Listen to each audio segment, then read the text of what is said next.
이재명 정권, 제가 일단 3대 시한폭탄, 송영길, 조국, 이하영 3대 시한폭탄은 곧 터진다. 이렇게 말씀을 드릴 건데, 곧 터질 가능성이 높죠. 그런데 그 전에 따져봐야 될 게 하나 있습니다. 이 김용태. 자, 일단 오늘 이 윤석열 전 대통령에 대한 체포영장이 청구가 됨으로 해서 신호탄이 쏘아진 겁니다. 이게 윤석열 전 대통령 부부만 해서 끝나는 게 아니죠. 그 이제 쟁점에 있는 사람을 딱 신병을 확보를 해놓고 쫙쫙 퍼져나가죠, 이제. 내란 특검은 내란 특검대로, 최상병 특검, 이 김건희 특검 쫙쫙 퍼져나갑니다. 이재명이 후보 시절에 이 강요들도 다 처벌 대상이고, 국민의힘 의원들도 처벌 대상이고, 그리고 이 국민의힘 딱 찍었습니다. 국민의힘 국회의원들도 처벌 대상이라고. 그리고 그 수사 범위에 거기에 다 포함이 되어 있습니다. 국민의힘 의원들도 처벌 대상입니다. 그 심지어 이 소위 말하는 내란 특검법을 하다가 국민의힘을 아예 해산시킨다. 위헌정당 청구를 해서 해산 청구를 해서, 그리고 법으로까지 지금 발의를 해놨죠. 위헌정당 해산 청구가 원래 국무회의를 거쳐서 법무부 장관이 하는 건데, 이제 그런 절차를 거치지 않고 아예 법적으로 대통령이 파면되거나 아니면은 내란으로 선고가 되면은 그가 속한 정당은 자동적으로 위헌정당 해산 청구를 될 수 있도록 법까지 지금 바꾸고 있습니다. 그러면은 지금 국민의힘이 초긴장을 해야 되죠. 초긴장을 해서 또 지금 이 윤석열 전 대통령에 대한 이 체포영장 이런 것이 그냥 그 부분만, 윤 전 대통령 부분만 겨냥한 것이 아니고 전체 보수 진영 전체를 괴멸시키는 그런 그 포석이 지금 신호탄이 쏴진 겁니다. 그런데 어쨌든 지금 이번 월 말까지지만은 김용태 체제죠. 송원석. 정말 이 초비상이 걸려야 되는 상황인데 아주 지리멸렬합니다. 그리고 이 가장 핵심적인 것이 여기서 이재명의 사법 리스크, 그러니까 재판 재개를 해야 된다. 재판을 재개해야 된다. 왜 재판부가 그렇게 처소로 덜어놓느냐? 헌법 84조 그 해석을 왜 그런 식으로 하느냐? 대다수 헌법학자들이 진행되는 재판은 계속 진행된다고 보고 있는데 왜 이 서울고등법원, 선거법, 파기환송심 그 재판부, 그다음에 유정교사 고법 재판부, 대장동 재판부는 왜 알아서 정권 바뀌었다고 덜어놓느냐? 그래서 국민에게 그걸 알려야 되는 거죠.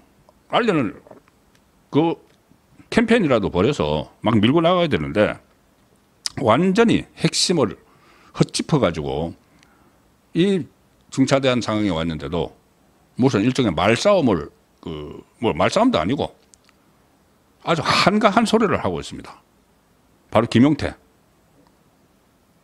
그제 이재명하고 밥 먹으면서 그런 이야기를 했죠. 5년 후에 만약에 재판이 중단된다면 이거를 전제를 하고, 재판 중단 안 시켰습니다. 재판 그러니까 완전히 멈춰서지 않았습니다. 추후 지정이라고 했죠. 5년 후에 한다고 안 했습니다. 재판부가. 그런데 국민의힘 비대위원장이 아예 그냥 5년 후로 전제를 해가지고 그럼 5년 후에는 재판을 받겠다고 약속을 하라. 이런 이야기를 했죠. 마치 그것을 기정사실을 하고. 아니 5년 후에 당연히 재판 받아야죠. 만에 하나 5년 후로 연기가 되면은 어디 그 5개 재판 어디 뭐 공적으로 날아가 버립니까? 대한민국에서 퇴임을 하더라도 반드시 재판을 받아야 되죠. 그 당연한 거를, 그러니까 그것을 전제로 이야기를 하면 안 되죠. 재판 지금 당장 받아야 된다는 이야기를 해야 되는 거죠. 그렇게 이야기 또 그 말 자체를 이재명 앞에서 꺼냈다고 어제 전현이나 정청래는 무례하다 막 이렇게 몰아붙였죠. 김용태에게. 감히 누구 앞에서 재판 이야기를 하느냐. 재판 5개가 남았는데 재판 이야기를 해야죠. 국민도 궁금한데 이게 어떻게 되는지 정말 저도 궁금합니다. 그 이야기를 했다고 정청래 무엄하다, 무례하다. 이재명에게 충성해서 당대표 되려고. 자, 그런데 거기에 김용태가 페이스북에 글을 올려서 뭐라고 하느냐 하면은 이렇게 씁니다. 정청래가 이제 그렇게 이야기했다고. 만약에 사법부가 대통령 불소추 특권에 대해 폭넓게 해석해서 대통령 재판 자체가 중지된다면 이렇게 딱 전제를 깝니다. 중지된다. 될 수도 있다. 이 불미스러움에 대해서 대통령이 국민 앞에 양해를 구하고 임기 후 재판을 받겠다고 약속드리는 것은 꼭 필요하다. 임기 후 재판 약속이 왜 필요하죠, 지금? 지금 당장 재판을 받아야 되는 거죠. 마치 사정을 하듯이. 지금 재판 중지를 시키시더라도 임기 후에는 재판 받는다고 약속해 주세요. 이 말을 지금 하고 있는 거 아닙니까? 그리고 뭐라고 하냐. 정청래가 자기에게 무례하다고 한 것을 두고 정청래 민주당 당대표 후보님 국민에 대한 예의가 먼저입니다. 자, 이렇게 해가지고 국민의힘이 이거 막아내겠습니까?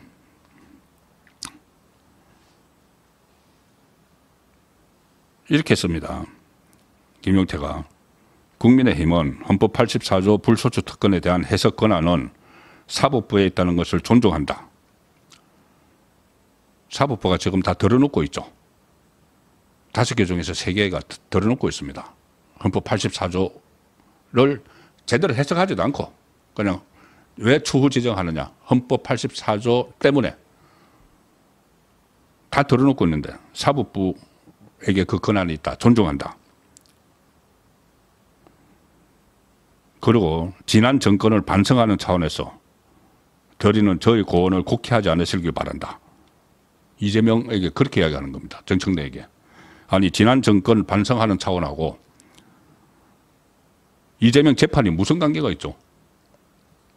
이재명 재판은 재판대로 열려야 되는 거죠. 이걸 뭐 지난 정권의 가오를 뭐 반성하는 차원에서 고언을 드리는 거다. 곡해하지 않았었으면 좋겠다. 이게 지금 완전히 개멸을 당하는 길로 가고 있는 야당 대표가 이게 한 말입니까? 야당 대표 역할을 하는 비대위원장이라는 사람이 이런 상황이 아니고 지금은 정말 이재명 재판 속개를 요구를 하고 정말 장애 투쟁이라도 해야 되는 상황이죠. 이렇게 옥죄어 오는데 아주 한가하게 지금 제가 이제 공범들에 걸린 이재명 정권의 운명이라는 그 말씀을 한번 들은 적이 있는데 지금 어떻게 보면 심상치 않습니다. 최근에 송영길이 석방이 됐죠. 송영길이 보석 청구를 받아들였는데 그 고법에서 받아들인 시점이 지금 받아들였습니다. 만약에 이게 정권 교체가 안 됐으면 이게 법원이 받아들였을까요? 지금 법원이 이렇습니다. 이 법원에 대해서 존중한다는 것을 전제로 해가지고 송영길은 최근에 이재명 되고 나서 이런 글을 올렸습니다. 감옥에 있으면서 자기가 만든 당이 소나무당이죠. 소나무당 대변인이 쓴 글 송영길의 보석 인용을 촉구한다. 이것을 같이 올렸습니다. 자기가 올리고 자기가 이제 보석이 돼야 된다는 거를 압박을 한 거죠. 재판부에. 재판부가 그걸 그대로 받아들여서 석방을 했습니다. 지금 상황이 지금 이런 식으로 돌아가고 있습니다. 그리고 이화영은 최근에 자기 이제 특사해달라는 취지로 또 SNS에 글을 올리고 그러고 있죠. 이 감옥에 있는 사람들이 다른 사람을 통해서 페이스북에 글 올리고 SNS 올리고 이게 참 정상적인가도 저는 생각을 하게 됩니다. 전부 다 정치적인 내용들을 막 가지고 하죠. 조국은 옥중 인터뷰를 해서 자기가 특별 사면 대상자다, 특사 대상자다 이렇게 또 막 알리고 있죠. 이게 일종의 이재명에게 보내는 신호입니다. 이재명에게 나 잊으면 안 돼. 우리 잊으면은 우리가 입 열면 당신은 큰일 나. 이화영은 그렇게 하는 이유를 제가 여러 차례 말씀을 드렸기 때문에 그러니까 나 특사 안 시켜주면은 대북송금 대북 송금 그 사실을 보고한 거, 이재명 경기도지사에게 보고한 거 다 볼 거야 이런 이야기고, 조국은 지금 민주당 안에서 그런 이야기 나왔죠. 이재명이 조국이 이제 대법원 확정 판결돼서 구속될 때 내가 집권하면은 빠른 시일 내에 사면을 해주겠다는 약속을 했다는 이야기가 지금 나오고 있죠. 민주당 안에서 나오는 이야기입니다. 그러면은 그 대가가 있겠죠. 그 대가가 바로 조국 당에서 후보를 내지 않는 거. 조국은 구속됐으니까는 출마를 할 수 없었지만 한 대선 때 조국 당이 그래 12석의 의석을 가지고 있는데 후보를 안 냈습니다. 단 3석을 가지고 있는 이준석 당에서는 후보를 냈죠. 자, 그래서 후보를 안 냈기 때문에 만약에 조국 당에서 후보 내면 호남에서 이재명 표를 다 갉아먹죠. 그런데 그런 미락이 있었다는 흔적이 지금 나오고 있습니다. 그것을 조국도 자기 사면 빨리 안 해주면은, 안 풀어주면은 뭐 폭로할 수도 있다는 이야기죠. 도처에 그렇습니다. 송영길 같은 경우도 아직 대법원 확정 판결 안 돼서 지금 2심을 하다가 보석으로 났죠. 2심 시작하면서. 대법원 확정 판결 되면은 자기도 이제 빨리 그 사면 복권시켜 달라고 할 겁니다. 송영길하고 이재명은 그 전에 지난번 2022년 대선할 때 그때 송영길이 당 대표였고 후보 경선 과정에서 그때 이낙연하고 경선 과정에서 일방적으로 이재명 쪽의 편을 들어서 그때 뭐 2심, 송심 이런 이야기도 나오고 했었죠. 자, 그런 여러 가지가 지금 걸려 있는 사람들이 이재명을 지금 압박을 하고 있는, 사면을 시켜달라고 압박을 하고 있는 건데, 이제 사면을 해주기가 어렵죠. 가령 특히 이화영의 입이 지금 굉장히, 뭐 김용도 있습니다. 김용도 있는데 이화영의 입이 김용은 이제 이재명 때문에 자기가 대장동에서 8억 원을 돈을 받아서 대선 후보 경선할 때 썼는데, 김용이 곧 대법원 확정 판결되면은 자기가 8억 원을 물어내야 됩니다. 이재명을 위해서 썼는데 추징금 8억 원을. 그래서 최근에 민주당 그 의원들이 대법원에 아예 압박을 넣었죠. 김용을 무죄 취지로 파기환송하라. 2심에서 징역 5년을 받은 사람을. 자, 그래서 이제 김용의 입도 지금 주목을 해야 되죠. 자기가 받은 돈 이재명을 위해서 썼다. 이런 부분들. 전부 다 지금 그런 투성입니다. 그런 투성이라서 어디서 이게 폭발할지 모르는데, 시한폭탄. 저기 송영길, 조국, 이하영, 거기 또 김용까지 있죠. 김만배도 있습니다. 그리고 그 김인섭, 백현도 김인섭도 다 지금 김인섭 대법원 확정 판결돼서 5년 살고 있죠. 그것도 사면을 지금 바라고 있는 거죠. 자, 그런데 이게 해줄 수가 없는 부분들이 있죠. 뭐 이하영 같은 경우는 아직 다른 재판이 하나는 대법원 확정 판결됐지만 다른 재판이 있기 때문에 사면을 못 해준다.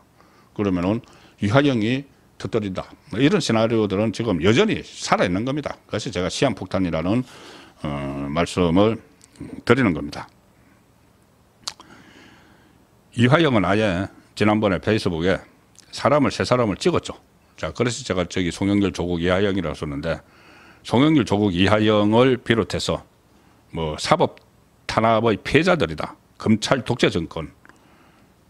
시민들이 함께 연대해서 직접 사면 복권을 간철해내자. 이런 식의 그런 노골적으로 올리고 있기 때문에 그게 자기들 뜻이 간철이 안 되면은 분명히 저는 한번 큰 이재명에 대한 반격이 일어날 걸로 봅니다.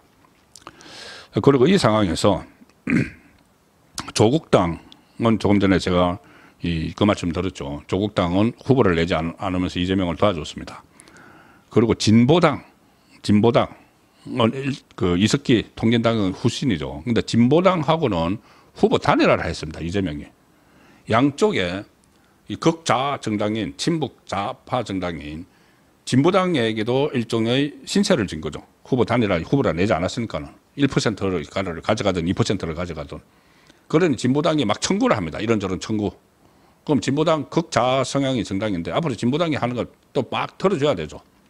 조국당은 정말 아무런 어떤 정책적 방향도 없이 그냥 무턱대고 이 보수 진영에 대해서 여러 가지 법안들도 막 내고 하는데 여기도 다 들어줘야 됩니다.